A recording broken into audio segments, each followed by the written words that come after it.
కుంభరాశి వారు ఈ వారం తాము చేపట్టిన పనుల్లో జాగ్రత్తలు తీసుకోవటం ద్వారా కొన్ని నష్టాలను అధిగమించగలుగుతారు.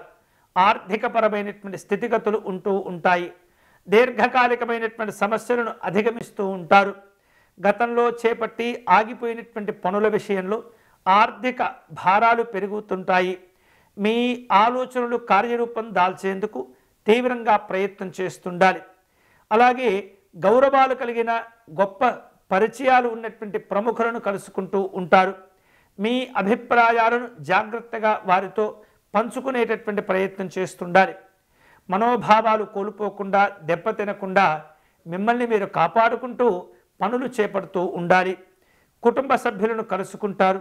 విందు వినోదపరమైనటువంటి కార్యక్రమాలను చక్కగా చేపట్టి పూర్తి చేస్తుంటారు. విద్యార్థులకు లక్ష్యాలు పెరిగిపోతూ ఉంటాయి. కాంట్రాక్టుదారులకు శుభవార్తలు కలిసి వస్తాయి. ఎవరైతే మీ అభివృద్ధిని కాస్త అసూయతో వ్యవహరించేటటువంటి వారు ఉంటుంటారో వారి విషయంలో జాగ్రత్తగా ఉండండి. చైతన్యవంతంతో ఆలోచించి నిర్ణయాలు తీసుకోవటం ద్వారా ఎవరైతే మిమ్మల్ని చూసి అసూయ పడుతుంటారో వారినే ఇబ్బంది పెట్టే ప్రయత్నాలు కూడా జరుగుతూ ఉంటాయి. పుణ్యక్షేత్ర సందర్శన ఉంటుంది. కష్టపడినటువంటి పనులన్నీ కూడా ఒక కొలిక్కి వస్తూ ఉంటాయి.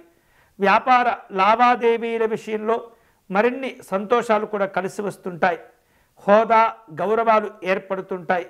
కళా సంబంధమైనటువంటి సన్మానాలు గౌరవాలు ఉండే అవకాశాలు కనిపిస్తున్నాయి.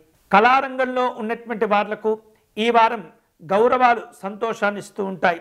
బంధువులతో విరోధాలు పెరగకుండా జాగ్రత్త పడండి. ఈ వారం కుంభరాశి వారు మరిన్ని శుభ ఫలితాలు పొందేటటువంటి క్రమంలో పరమేశ్వరుని ఆరాధించటము, చెరుకు రసంతో అభిషేకం నిర్వహించుకోవటం మంచిది. వీలైతే కనుక ప్రతిరోజు కూడా శివ పంచాక్షరి జపం చేసుకోవటం, లింగాష్టకమును పారాయణం చేయటం మంచిది.